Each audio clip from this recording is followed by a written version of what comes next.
Orang-orang tua di desa selalu bilang, kalau masuk hutan, jangan sembarangan bicara, apalagi menyebut nama sembarangan, apalagi menantang dengan nada main-main.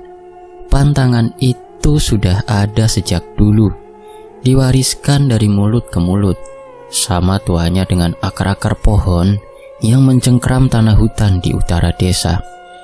Tapi waktu itu, aku dan 2 temanku menganggapnya cuma cerita pengantar tidur. Kami masuk hutan menjelang sore. Niatnya sederhana, mencari jalur pintas menuju sungai kecil di balik bukit. Jalur lama, sudah lama tak dilewati. Katanya angker, katanya sering bikin orang salah arah. Justru karena itulah kami penasaran. Desa Watu Ireng terletak di kaki perbukitan, di apit hutan lindung yang oleh warga disebut kembang petak. Hutan itu bukan sekedar hamparan pohon dan semak belukar. Bagi orang-orang tua, ia adalah wilayah titipan, tempat yang hidup dengan aturannya sendiri. Dari kecil, kami sudah dibiasakan untuk tidak sembarangan menoleh ke arah sana, apalagi masuk tanpa keperluan jelas. Rumah-rumah di Watu Ireng berdiri berjajar rapi, berdinding kayu dan tembok tua yang warnanya mulai pudar. Pagi hari selalu diisi suara ayam jantan dan denting alu menumbuk padi. Sore hari, bau kayu bakar dan daun singkong rebus menguar dari dapur-dapur. Desa ini tenang, seolah waktu berjalan lebih pelan dibandingkan dunia luar. Aku, Raka, lahir dan besar di sini. Sejak kecil, simbahku, Simbah Wiryo, menanamkan satu hal yang selalu kuingat. Urip kui ono tatanane. Hidup itu ada aturannya. Tidak semua tempat bisa diperlakukan sesuka hati, terutama hutan kembang petak. Kalau masuk hutan, sing dijogo dudu mung awakmu. Begitu pesan Simbah dulu. Yang dijaga bukan hanya badanmu, jaga juga ucapanmu, sikapmu, dan niatmu. Pesan itu melekat kuat, seperti akar beringin yang mencengkram tanah. Sore itu, aku duduk di gardu pos ronda dekat balai desa. Beberapa bapak sedang bercengkrama sambil menyeruput kopi hitam. Obrolannya ringan, soal panen singkong dan harga pupuk. Tapi seperti biasa, topik akhirnya berbelok ke hutan. Jalur lama ke sungai itu sekarang wis ora tau dilewati, kata Pak Lurah sambil menghela nafas. Bukan karena longsor, tapi karena orang-orang sering keblinger. Katanya pernah ada yang muter-muter dari siang sampai malam, padahal jalannya lurus, timpal yang lain. Aku hanya diam mendengarkan. Cerita semacam itu bukan hal baru. Sejak dulu, jalur lama di kembang petak memang dihindari, bukan dilarang secara tertulis, tapi dipagari oleh pantangan yang tak tertulis pula. Menjelang maghrib, Bayu datang. Tubuhnya lebih kurus dari terakhir kali kulihat. Kulitnya lebih gelap, tanda lama bekerja di kota, panas-panasan. Ia tersenyum lebar saat melihatku. Raka, wah, desa kok masih begini-begini saja yo, katanya sambil tertawa. Tak lama kemudian, Dimas menyusul. Berbeda dengan Bayu, sikap Dimas lebih mencolok. Bajunya rapi, sepatunya bersih, dan tutur katanya keras. Ia menyalami kami sambil melempar pandang ke arah hutan.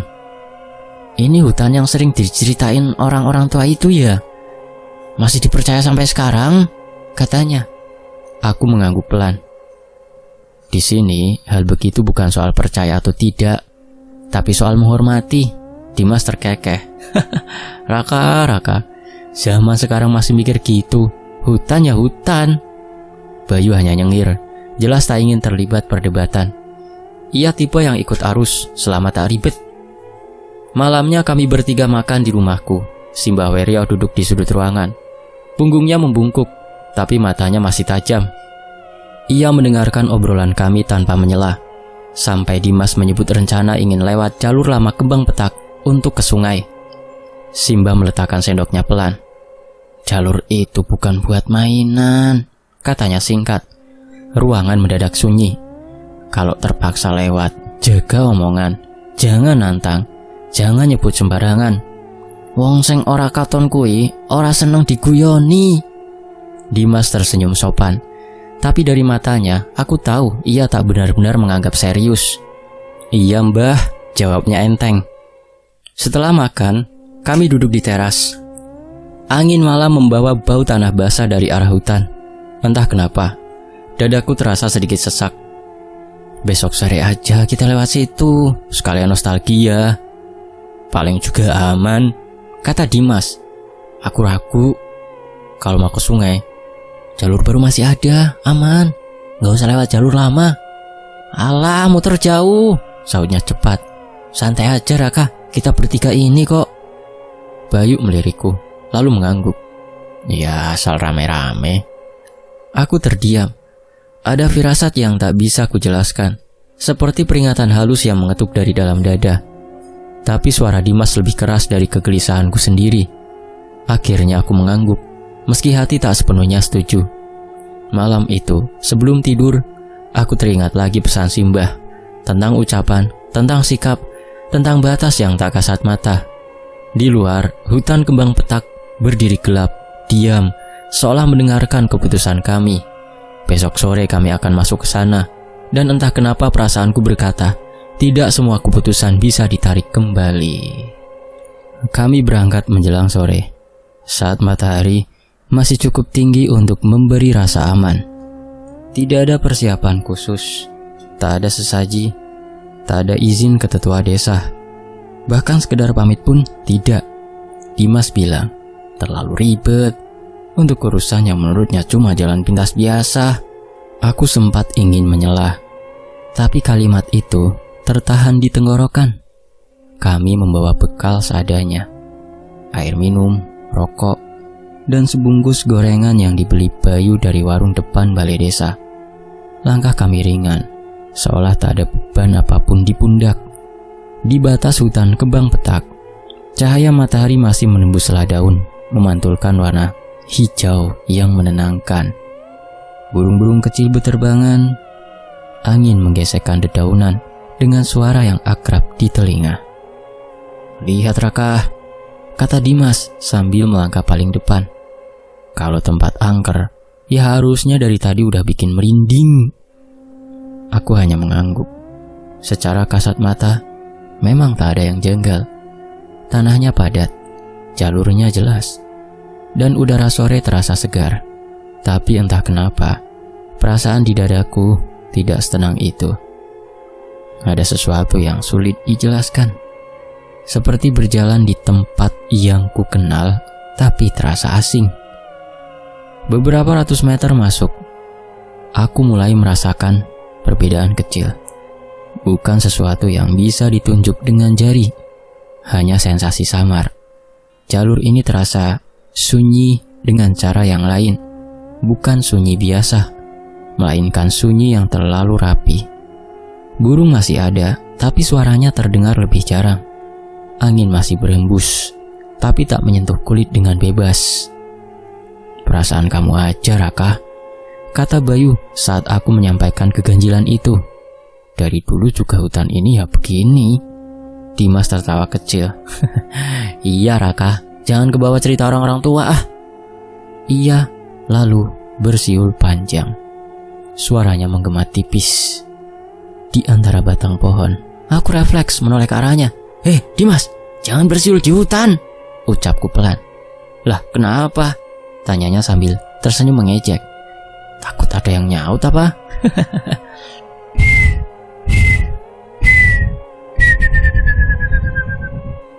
Aku tak menjawab. Langkah kami terus berlanjut, semakin dalam. Di beberapa titik, Dimas mulai melontarkan candaan. Ia menyebut-nyebut penunggu hutan dengan nada bercanda. Bahkan sesekali tertawa keras. Suaranya terasa terlalu nyaring di antara keheningan pepohonan. Bayu ikut tertawa, meski tawanya terdengar ragu. Aku memilih diam. Setiap tawa itu seperti batu kecil yang dijatuhkan ke permukaan air tenang. Tak langsung menimbulkan gelombang besar, tapi cukup mengusik. Aku melirik jam di pergelangan tanganku. Jarum menitnya bergerak, tapi terasa lebih lambat dari biasanya. Aku mengernyit, lalu menggelengkan kepala. menganggapnya cuma sugesti. Ponsel di saku celanaku juga terasa hangat saat kusentuh, padahal tak kupakai. Masih lama? Tanya Bayu. Harusnya sebentar lagi, jawab Dimas yakin. Dulu kan jalur ini lurus.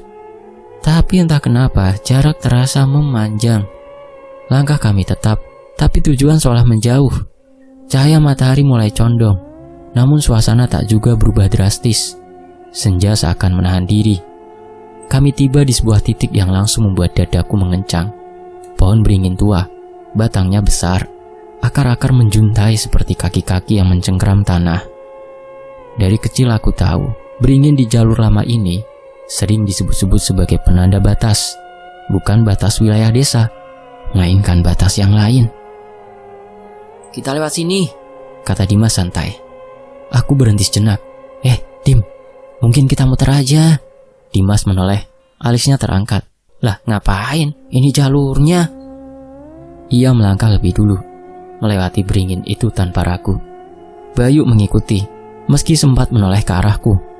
Aku menarik nafas panjang, lalu menyusul dengan langkah yang terasa lebih berat dari sebelumnya. Begitu melewati beringin, udara terasa berubah. Lebih dingin, lebih lembab. Bau tanah basah bercampur sesuatu yang samar, seperti dupa, tapi tipis sekali.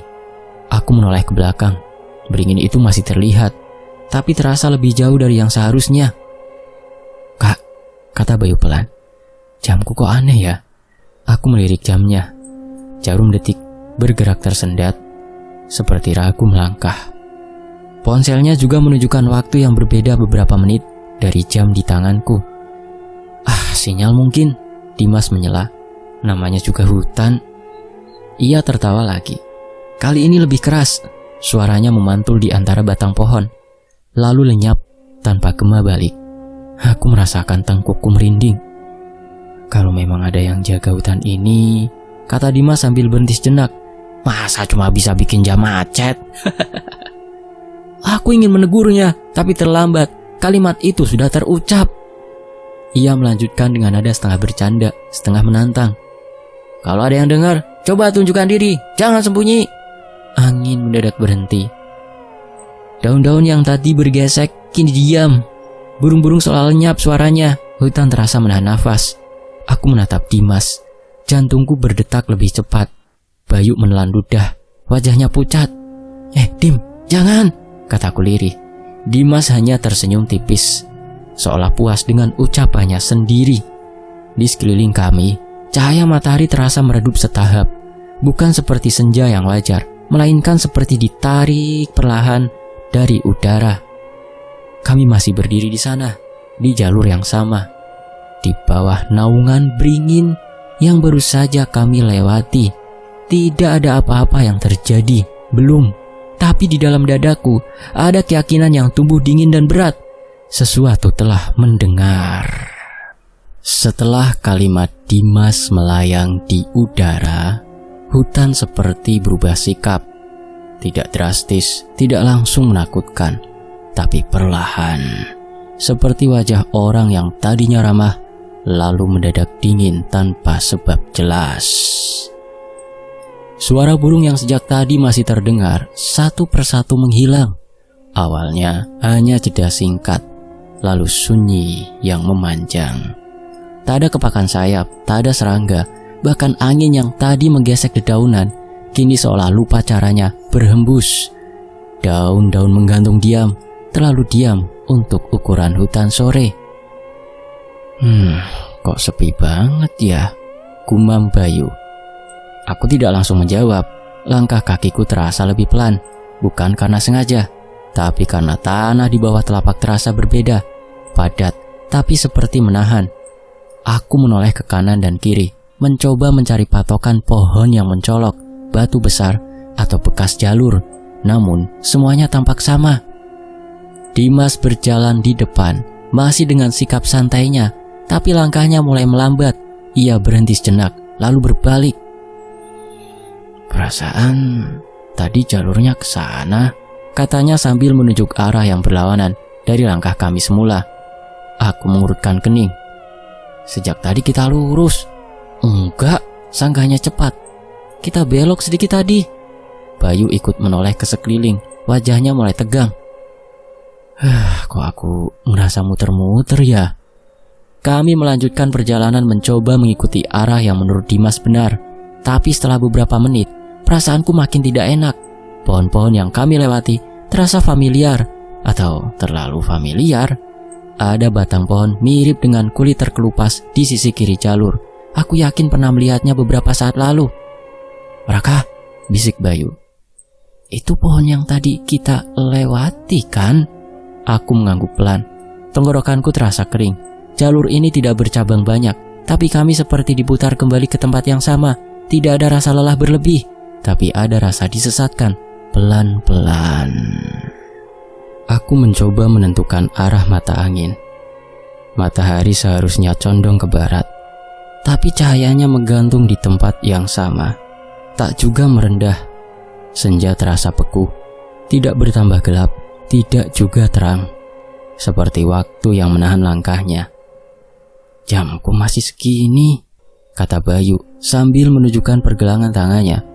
Dari tadi gak berubah, gak jalan. Aku mengecek jamku sendiri, sama. Jarum detik bergerak tapi ragu, seperti orang yang berjalan di lumpur. Dimas terdiam lebih lama dari sebelumnya. Candanya menghilang. Ia mengusap tengkuknya, lalu tertawa pendek. Tawa yang terdengar dipaksakan. Paling cuma nyasar dikit, katanya. Hutan gini mah gampang bikin bingung. Tapi saat ia tertawa, suaranya tidak memantul, seperti diserap oleh batang-batang pohon. Aku mencium sesuatu di udara, tipis, nyaris tak terasa, tapi cukup membuat dadaku mengencang. Bau kemenyan. Apa kalian nyium bau itu? Tanyaku pelan. Bayu mengangguk cepat. Iya, dari mana ya? Dimas menghirup udara, lalu menggeleng. Perasaan kalian aja. Tapi wajahnya tidak meyakinkan. Kami berjalan lagi. Kali ini aku sengaja menghitung langkah, mencoba menjaga fokus. 10, 20, 30. Namun jarak terasa aneh, seperti melangkah di tempat. Angin benar-benar berhenti. Keringat di punggungku dingin, tidak menguap. Aku gak suka ini, Kak. Suara Bayu bergetar. Kok rasanya bukan sore. Aku menatap langit. Warna abu-abu oranye menggantung tanpa perubahan. Tidak ada tanda malam akan turun. Tidak ada suara azan dari desa. Tidak ada cahaya lampu jauh. Dunia terasa menyempit. Hanya hutan dan kami bertiga. Aku ingin menyuruh berhenti, tapi sebelum sempat bicara, suara itu terdengar. Pelan, jauh, seperti datang dari balik lapisan udara. Denting logam, nada bertalu, gamelan. Bayu refleks memegang lenganku. Itu apa? Aku menelan ludah. Suara itu bukan keras, tapi jelas. Nadanya sumbang, tidak rapi, seperti dimainkan tanpa irama yang utuh. Bukan suara yang seharusnya ada di tengah hutan. Dimas mematung. Untuk pertama kalinya sejak kami masuk, wajahnya benar-benar kehilangan warna. Itu orang? Tanyanya. Suaranya lebih kecil dari bisikan. Gamelan itu terdengar sebentar, lalu hilang. Sunyi kembali turun, lebih berat dari sebelumnya. Bau kemenyan menguat sesaat, lalu menipis. Kita balik, kataku tegas. Sekarang. Tak ada yang membantah. Kami berbalik arah. Tapi langkah kami kembali membawa ke jalur yang sama. Pohon miring itu muncul lagi. Akar-akar yang sama, tanah yang sama. Bayu hampir menangis. Ini gak bener, Kak. Kita muter-muter lagi. Aku mencoba menenangkan diri. Panik hanya akan memperburuk keadaan. Pesan Simbah terlintas samar di kepalaku tentang sikap, tentang tidak melawan. Tapi aku belum tahu harus berbuat apa. Kami terus berjalan, tanpa tujuan jelas, hanya berharap jalur ini berakhir. Lalu, di antara batang-batang pohon yang rapat, aku melihat sesuatu yang berbeda. Cahaya. Bukan cahaya matahari, bukan juga senter. Cahaya kekuningan, redup, seperti lampu minyak.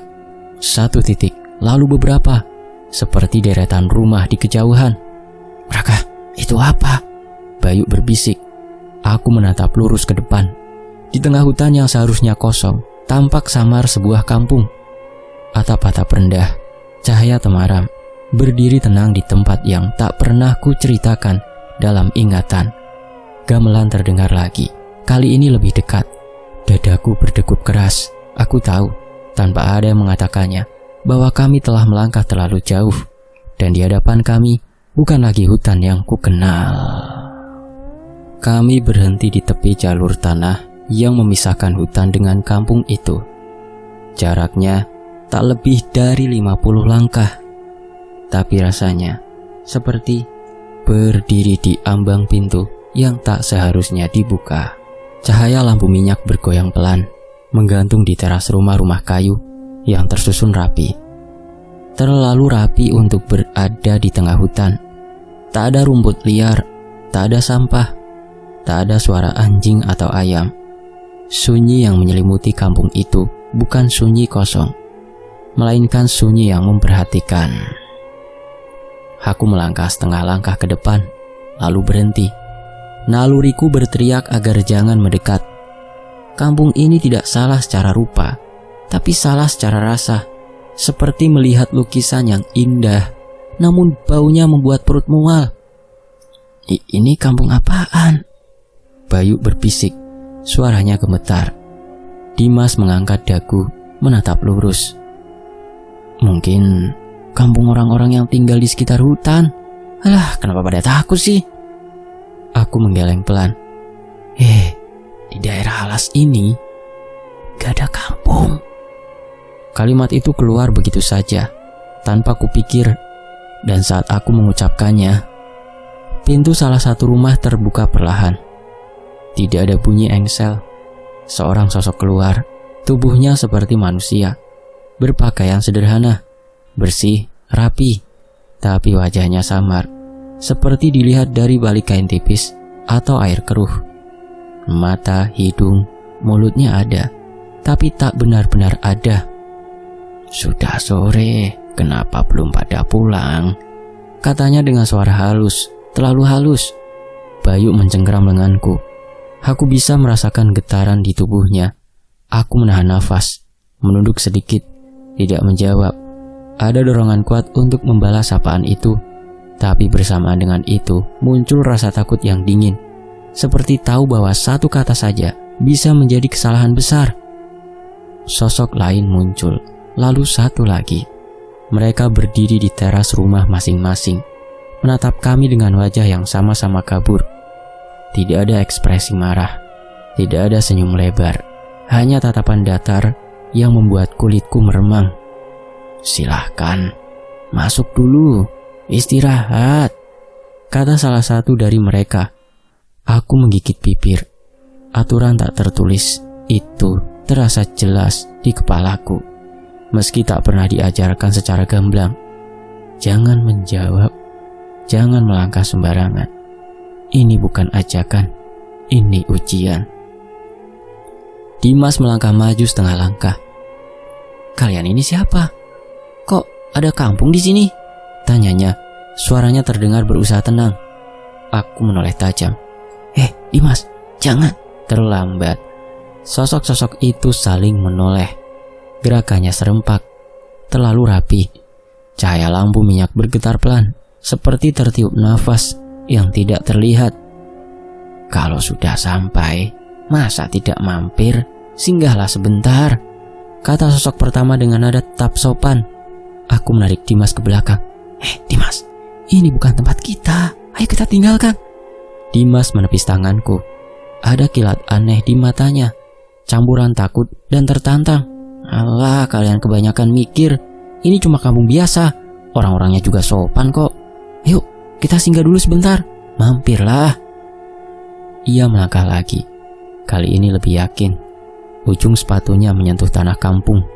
Tidak ada suara, tidak ada reaksi langsung. Dimas tersenyum, seolah ingin membuktikan bahwa ketakutan kami tak beralasan. Tapi senyum itu membeku di wajahnya. Tanah di bawah kakinya bergerak, bukan bergelombang, bukan runtuh, melainkan melunak, seperti lumpur yang pelan-pelan membuka mulut. Dimas menunduk, terkejut. Raka, katanya. Aku bergerak maju, tapi kakiku terasa berat, seolah tertahan oleh sesuatu yang tak terlihat. Bayu menangis tertahan di sampingku. Tanah itu merayap naik, menelan sepatu Dimas, lalu betisnya. Tidak cepat, terlalu pelan, seperti proses yang disengaja. Dimas mencoba menarik kakinya, tapi semakin ia bergerak, semakin dalam ia tenggelam. "Tarik aku!" Suaranya meninggi.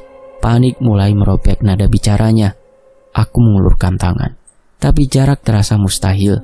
Udara di antara kami seperti mengeras. Sosok-sosok di teras rumah hanya menonton, tidak mendekat, tidak membantu, tidak juga tertawa.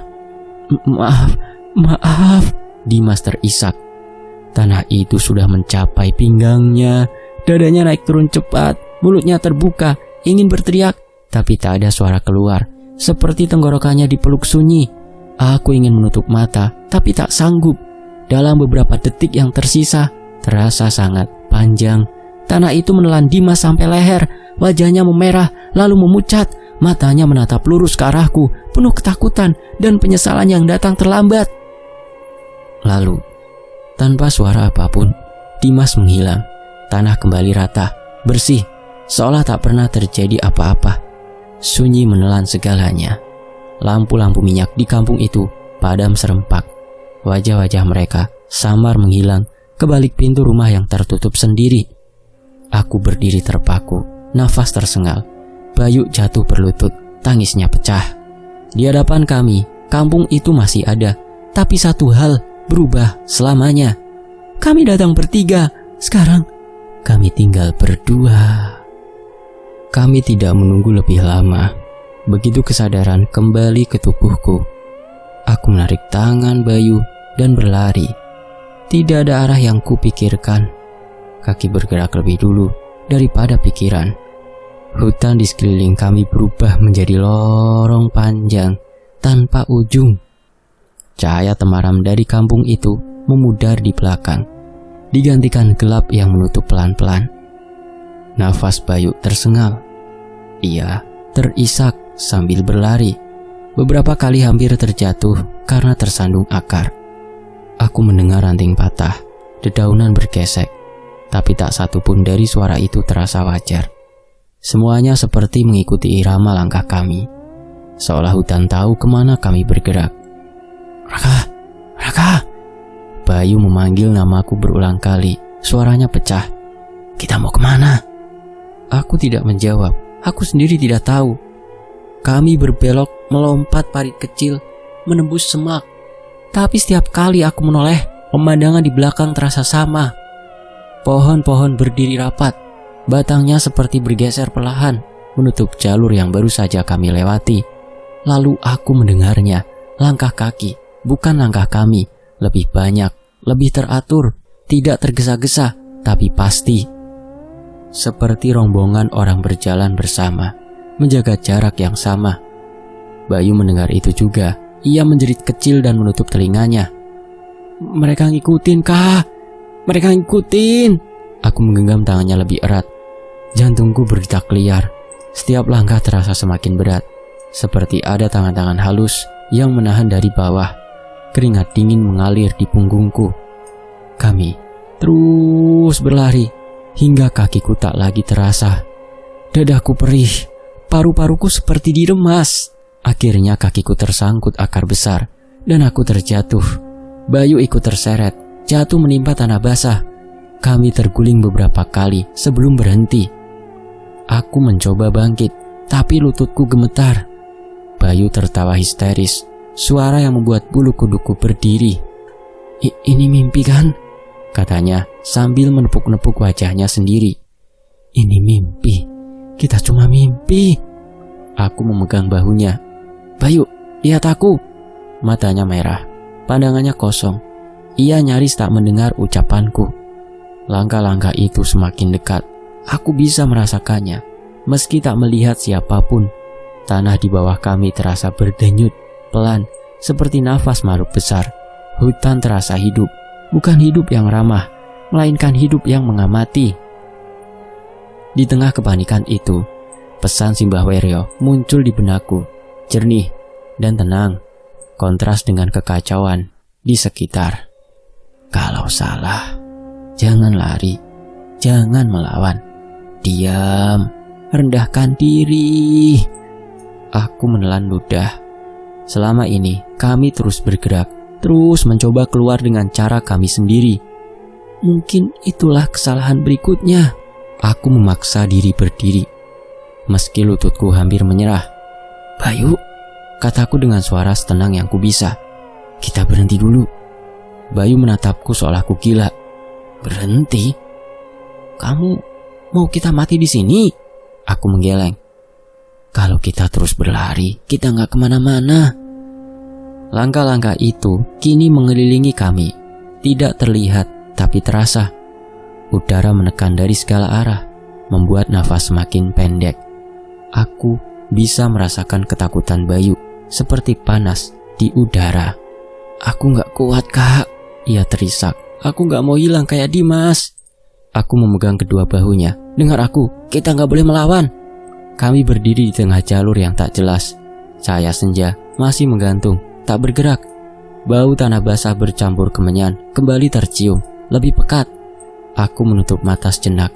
Di balik kelopak mata, wajah Simbah terbayang. Keriputnya, sorot matanya yang selalu tenang. Aku menarik nafas panjang, lalu menghembuskannya perlahan.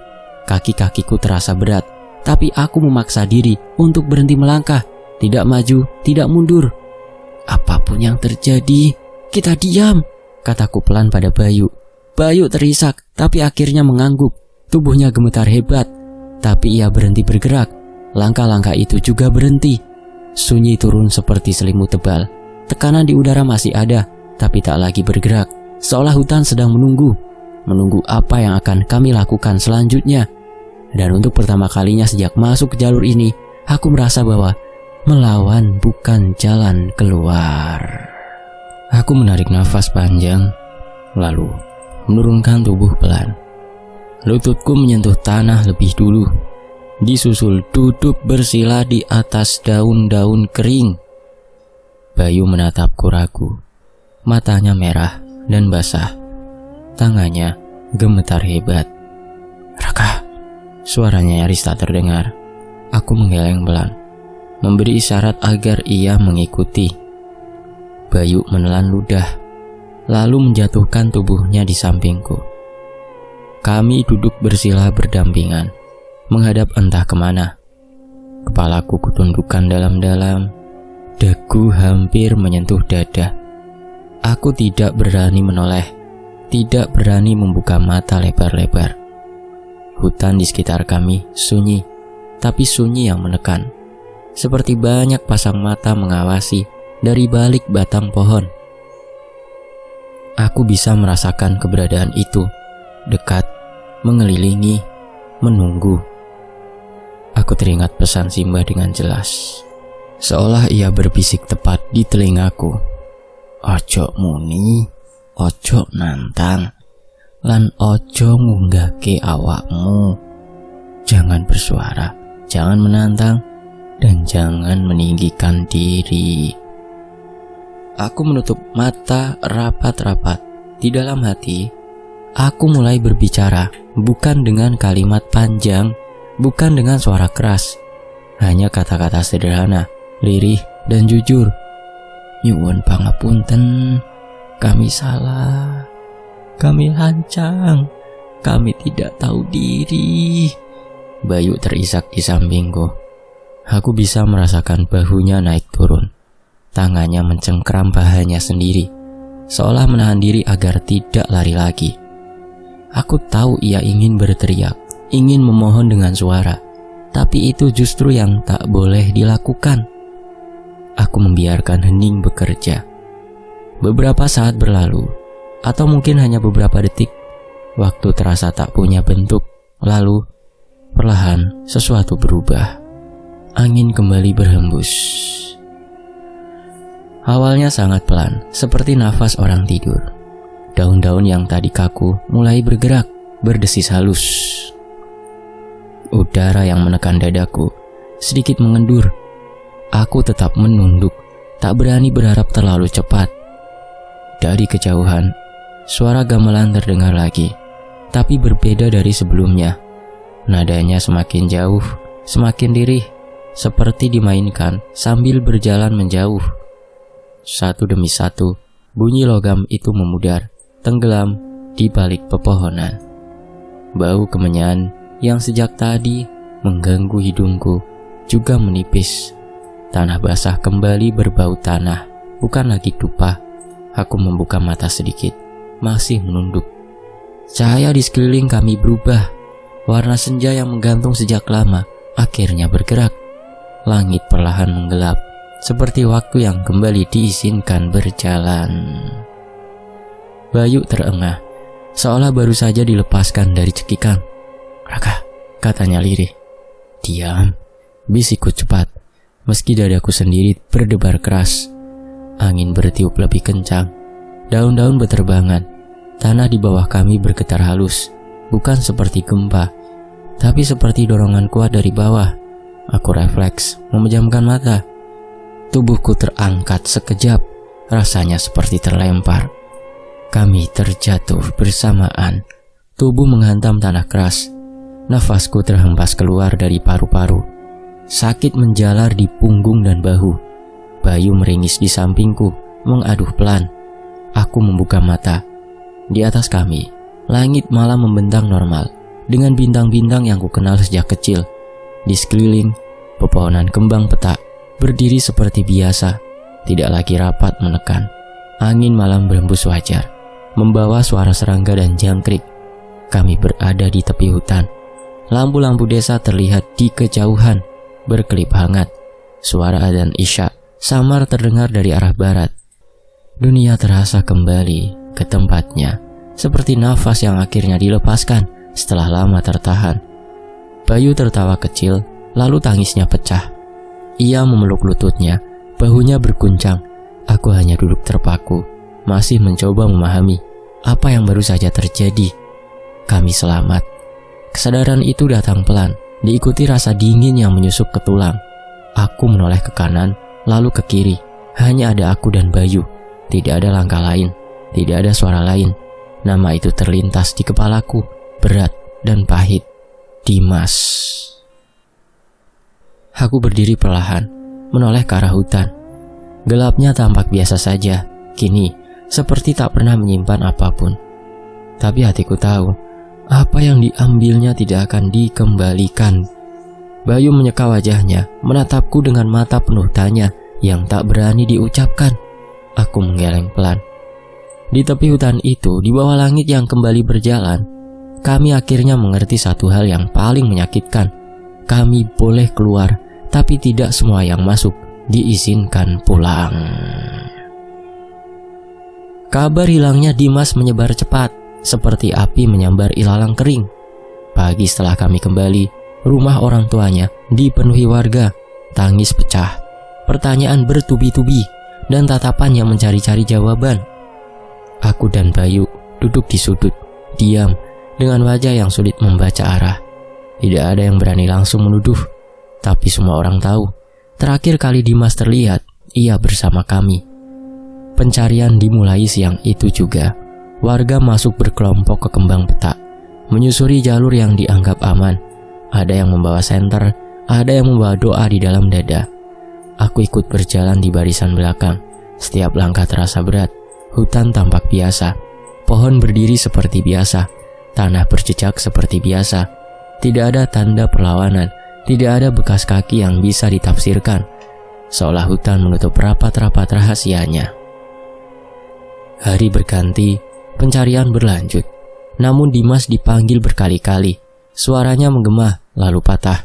Tidak ada jawaban, tidak ada petunjuk. Sampai akhirnya para tetua meminta pencarian dihentikan, bukan karena menyerah, melainkan karena tahu kapan harus berhenti memaksa. Sore itu, Simbah Wirya duduk di beranda rumahnya. Aku memberanikan diri mendekat. Simbah menatap ke arah hutan tanpa menoleh padaku. Wajahnya tenang, seperti air sumur yang dalam. "Seng wes kedaden, ya wes ben," katanya singkat, tidak menyalahkan siapapun, tidak pula menenangkan. Kalimat itu jatuh seperti palu kecil di dadaku, tepat, dan menyisakan gema panjang. Rasa bersalah datang bergiliran. Tak pernah, benar-benar pergi. Setiap malam aku terbangun oleh bayangan tanah yang menelan tubuh Dimas. Aku memikirkan semua kesempatan untuk mencegah, semua kata yang tak sempat terucap. Di siang hari, aku berusaha terlihat biasa. Di malam hari, aku kalah oleh sunyi. Bayu tidak tahan lama. Beberapa minggu setelah kejadian, ia mengemasi barang. Wajahnya pucat, matanya cekung. Aku gak bisa tinggal di sini. Setiap sudut desa ngingetin aku, katanya padaku. Aku mengangguk, tidak menahan. Ada luka yang hanya bisa dijatuhkan, bukan disembuhkan di tempat yang sama. Kami berpelukan sebentar, pelukan orang-orang yang selamat, tapi tak sepenuhnya pulang. Aku memilih tinggal bukan karena berani, melainkan karena merasa harus. Desa ini rumahku, hutan itu bagian dari nafasku. Sejak kejadian itu, aku berubah. Tidak banyak bicara, lebih sering mendengarkan. Orang-orang mulai memandangku berbeda, bukan sebagai saksi, melainkan pengingat. Jika ada pendatang yang bertanya soal jalur lama, aku yang menjawab.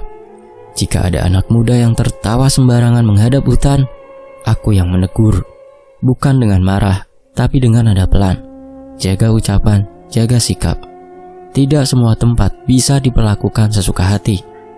Sebagian mendengar, sebagian tersenyum. Seperti dulu Dimas tersenyum. Aku tidak memaksa, aku hanya menyampaikan.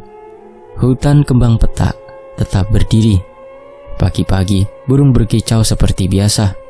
Sore-sore, angin menyisir daun-daun dengan sabar. Tidak ada tanda kemenangan, tidak pula penyesalan. Seolah tak pernah terjadi apa-apa. Justru itulah yang membuatnya menakutkan, ketenangan yang tak meminta pengakuan. Kadang, saat melintas di tepi hutan, aku berhenti sejenak. Bukan untuk menantang, hanya menunduk, sekadar memberi hormat. Aku tidak meminta apa-apa, tidak juga berharap balasan. Aku tahu yang diambil tidak akan dikembalikan. Waktu berjalan, luka mengering, tapi bekasnya tetap. Namun Dimas tak lagi dipanggil setiap hari, namun tak pernah benar-benar hilang. Ia tinggal di jeda antara langkah dan niat, di sela ucapan yang hendak keluar lalu ditahan. Dari semua yang terjadi, ada satu pelajaran yang tak perlu ditulis di papan atau ditempel di dinding balai desa. Ia hidup di kebiasaan, di cara orang melangkah dan berbicara, bahwa alam bukan musuh. Ia tidak kejam, ia hanya tegas. Dan seperti adat yang diwariskan pelan-pelan, kami mengingatkannya pada diri sendiri berulang kali. Alam tidak kejam, tapi tidak pernah lupa pelanggaran. Selesai. Wen Antoni pamit undur diri. Sampai jumpa di kisah berikutnya. Wassalamualaikum. Terima kasih semuanya. Alhamdulillah.